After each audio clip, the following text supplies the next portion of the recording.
So here you are on your rescue project retreat. And, I was thinking a few days ago, I was like, well, I could give like a little quick homily, or I could do what I usually do. I'm going to do what I usually do. I'm going to give you a little bit something extended. So this is like my talk for your retreat today. That's what I want to do. And I want to take you back. So I first encountered the preaching of Father John Riccardo probably back at, I think it was around 2018, 2019. I was still at my first assignment, and just seeing his stuff on YouTube, and I was just probably like you. I was like, this dude is amazing, right?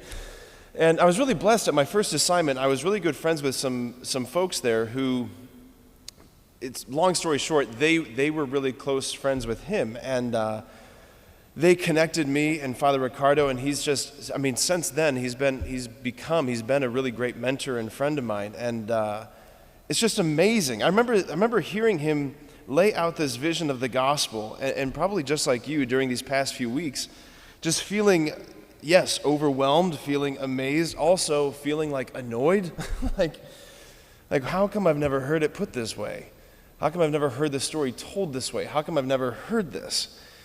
Right, this whole idea, laying out this idea of created, captured, rescued, response, that whole imagery of Jesus as the ambush predator invading hell's fortress to rescue and liberate and retrieve captive humanity, the imagery of D-Day, the second person of the Trinity landing in disguise, storming the beaches of creation to effect this great campaign of sabotage, right? The image of Jesus rising triumphantly over sin and death and hell and Satan, and the whole idea of what a triumph even is, right? That this Roman parade of victory, right? Behold the one who used to torment you.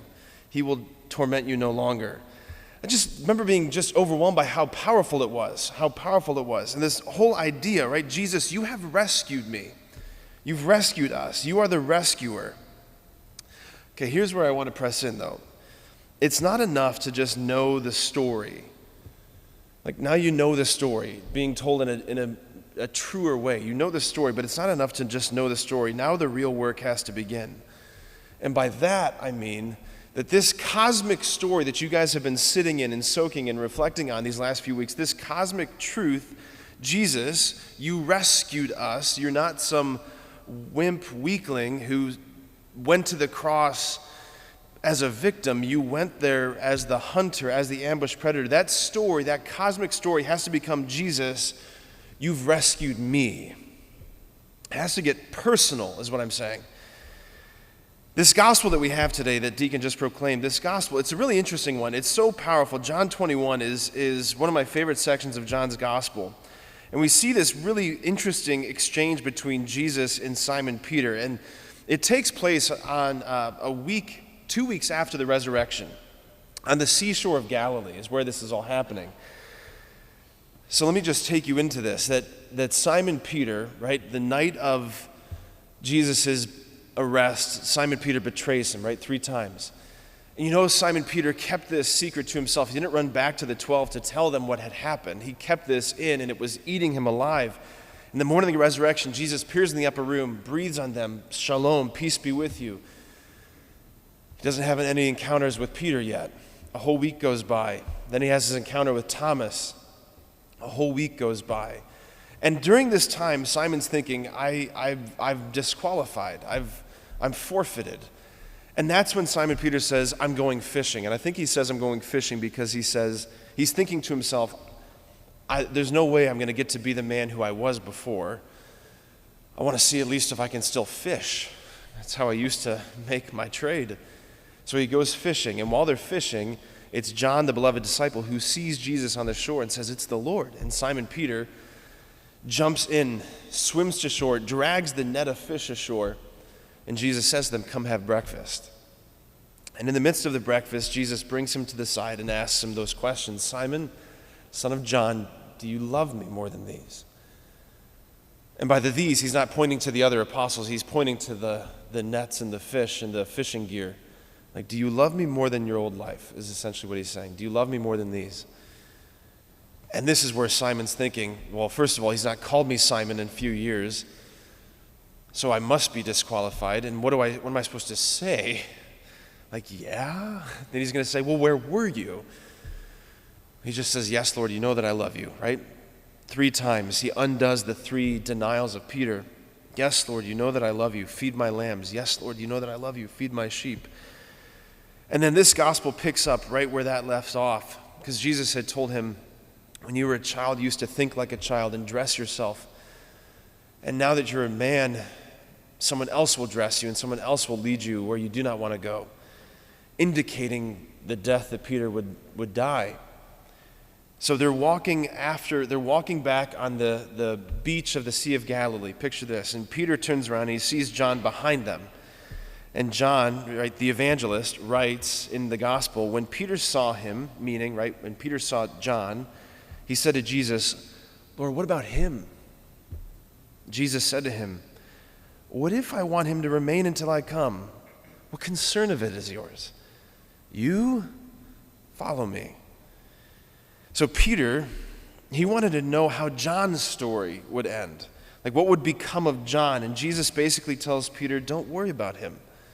Don't worry about his story. Don't worry about knowing what's going to happen or what's not going to happen to him. In other words, it's personal.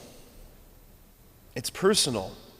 This little scene, this little exchange, it reminded me of perhaps one of my favorite scenes in one of my favorite books of all of literature, C.S. Lewis's book, The Horse and His Boy, from the Narnia series. Who's here read the Narnia series? Who's higher so I can see? Okay, a few of us. All right, here's your homework. First, go buy the Narnia books. Second, if you still have kids at home, or if you've got grandkids, consider reading these stories out loud to them. They are so extraordinary. They're so good. Okay, so you're going to have to humor me. I'm going to read some sections from The Horse and His Boy. So in this book, we meet this character. His name is Shasta, who, while he's riding his horse through the woods, he's beginning to feel very sorry for himself, for all these terrible things that had taken place in his life. He's just ruminating on disaster after disaster, how everything had just been crumbling and falling apart. And he suddenly becomes aware that he's being followed by some presence.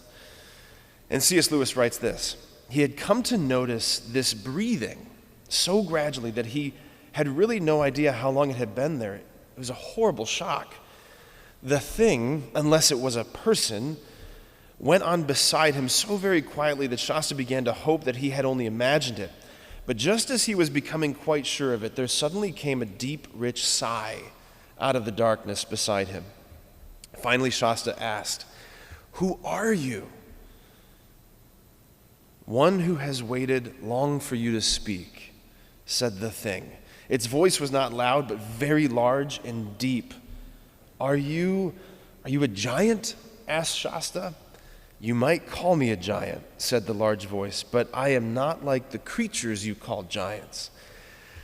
At this point, Shasta couldn't see the thing at all, and he began to fear that it was a ghost or something worse. And then the thing breathed this warm breath on Shasta's face, and then the voice said to him this: "Tell me your sorrows." And Shasta starts to relate all the terrible things that had happened to him, how he had never known his real father or mother, how he had been brought up sternly by the fishermen, and then he told the story of his escape and how they were chased by lions and forced to swim for their lives and all of the dangers in a place called Tashbaan, and about his night among the tombs and how the beasts howled at him out of the desert. And he told about the heat and the thirst of their desert journey and how they were almost at their goal when another lion chased them and wounded Aravis, and also how very long ago it was since he had anything to eat, right? Okay, so Shasta's pouring his heart out. The voice says, "I do not call you unfortunate," said the large voice. "Don't you think it was bad luck to meet so many lions?" said Shasta. "There was only one lion," said the voice. "What on earth do you mean? I've just told you there was at least 2 lions the first night." "There was only one, and he was swift of foot." "How do you know?" Shasta says. "I was the lion."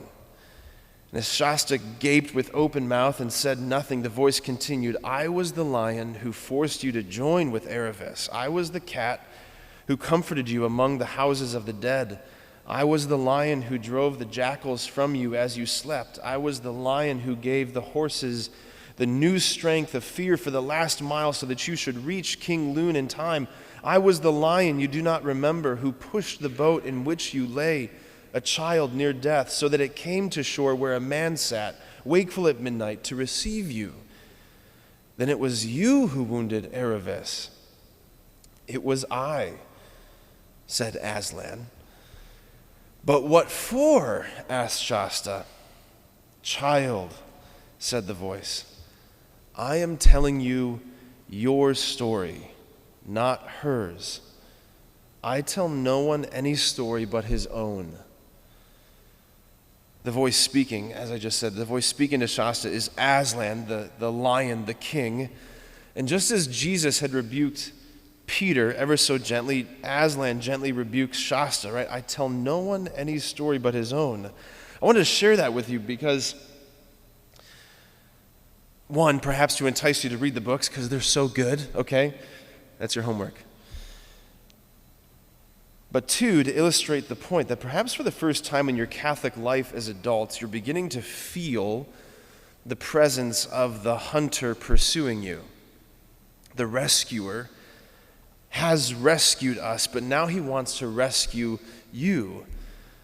Like in the depths of your prayer, in the depths of reflection and sitting quietly with him, to let him draw near to your hearts. Like to hear him saying to you, tell me your sorrows. Peter, in one of his epistles, he'll say, throw all your cares upon him because he cares for you. Throw all your cares upon him because he cares for you. Like the rescue is cosmic. Yes, as Father Ricardo lays it out, it's this massive battle, this war, this Christ the general, Christ the conqueror, all of those things. Yes, it's cosmic, but the cosmic rescue, it's personal, it's interior. It's in you is where it all has to take place. Like there are places in your heart. There's places in you, there's places in your life, there's places where you are still awaiting a liberator, where you're still awaiting to be rescued, where there's parts of you that are still waiting to be loved, waiting to be healed. Like that's what this cosmic battle is all about. It's about getting into you. You carry hell within you, just as you carry heaven within you. Hell is the place of alienation from God, the state of alienation from God. There are places in us, there's places in me, there's memories, there's habits, there's ways of thinking that the Lord's light has not yet touched, that descent into hell has not yet happened, and it has to happen. And it will happen between now and eternity. And as I've said before many times from this pulpit, that it's going to be far less painful to let it have happened now in this life than in purgatory. Don't bank on purgatory. Thank God for purgatory, but don't bank on it just saying, okay, well, we'll just do all the tough surgery then. Do the work now. Do the work now. And look, nothing saddens Jesus' heart more. Nothing gets in the way of his mission as this rescuer, as this liberator, as this healer, as this conqueror. Nothing gets in his way more than our own habitual way of thinking and just saying and believing, oh no, I'm fine. We're so good at telling ourselves that we're fine. I'm good. And then we think about our life and we say, you know, I had a decent enough childhood.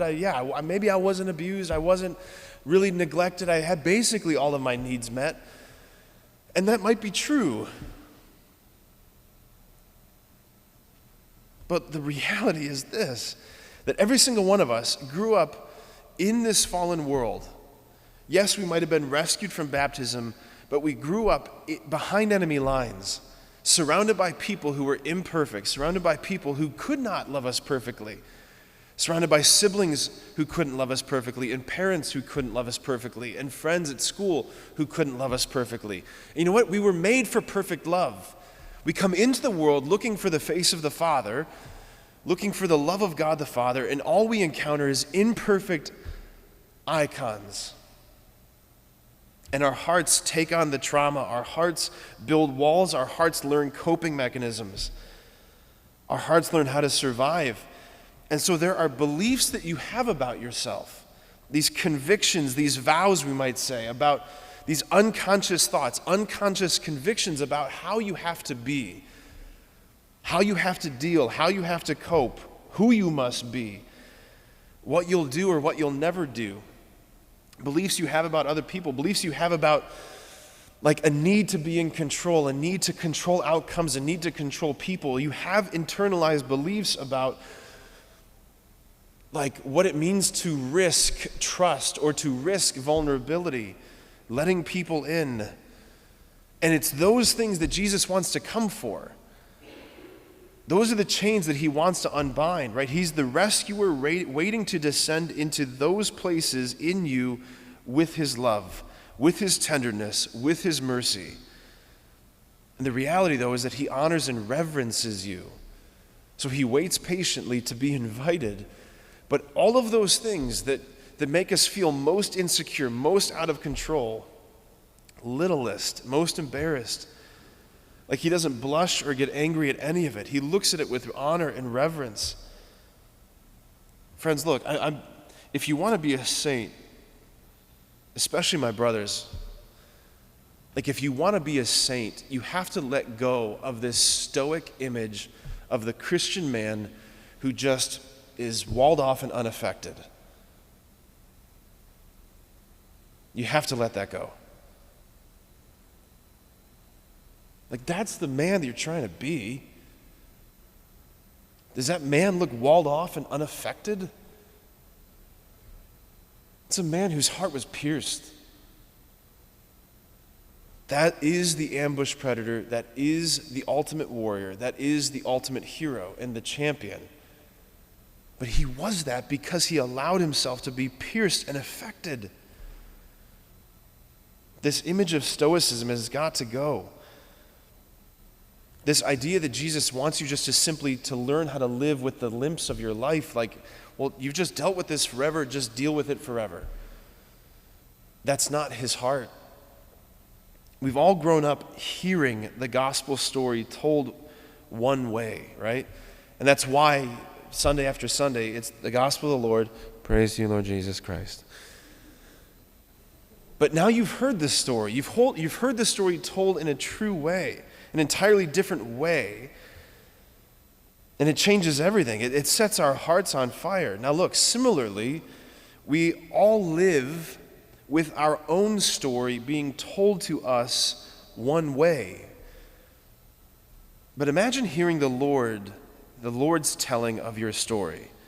Imagine what it would be like to really let the rescue get personal, to be rescued from the secret hells that you live in, that nobody else knows about, the secret dungeons that your hearts hold, the places of fear and deep self-loathing, the places of regret and insecurity. Imagine what it would be like to feel that freshness of Jesus' air breathe into that place of dank darkness. All right, I want to end with this, back to C.S. Lewis, back to the story. Shasta asks the question, who are you? Myself, said the voice, very deep and low, so that the earth shook. And again, myself, loud and clear and happy. And then the third time, myself, whispered so softly you could hardly hear it. And yet it seemed to come from all around you as if the leaves rustled with it. Shasta was no longer afraid that the voice belonged to something that would eat him, nor that it was the voice of a ghost, but a new and different sort of trembling came over him. Yet he felt glad, too. The mist was turning from black to gray and from gray to white. This must have begun to happen some time ago, but while he had been talking to the thing, he had not been noticing anything else. Now the whiteness around him became a shining whiteness. His eyes began to blink. Somewhere ahead he heard birds singing. He knew the night was over at last. He could see the mane and ears and head of his horse quite clearly now. A golden light fell on them from the left. He thought it was the sun. He turned and saw, pacing beside him, taller than a horse, a lion. The horse did not seem to be afraid of it, else could not see it. It was from the lion that the light came. No one ever saw anything more terrible or beautiful. Now Shasta, he knew none of the true stories about Aslan, the great king, the son of the emperor over the sea, the king before all high kings in Narnia. But after one glance at the lion's face, he slipped out of the saddle and fell at his feet. He couldn't say anything, but then he didn't want to say anything, and he knew he needn't say anything. The high king above all kings stooped towards him. Its mane and some strange and solemn perfume that hung about the mane was all around him. It touched his forehead with its tongue. He lifted his face and their eyes met. Then instantly the pale brightness of the mist and the fiery brightness of the lion rolled themselves together into a swirling glory and gathered themselves up and disappeared. He was alone with the horse on a grassy hillside under a blue sky, and there were birds singing. Friends, when you allow Jesus to ask you, to invite you to tell him your sorrows, and you do, that's how you let it get personal. The cosmic story has to get personal. The rescuer has to rescue you if it's going to mean anything. Amen.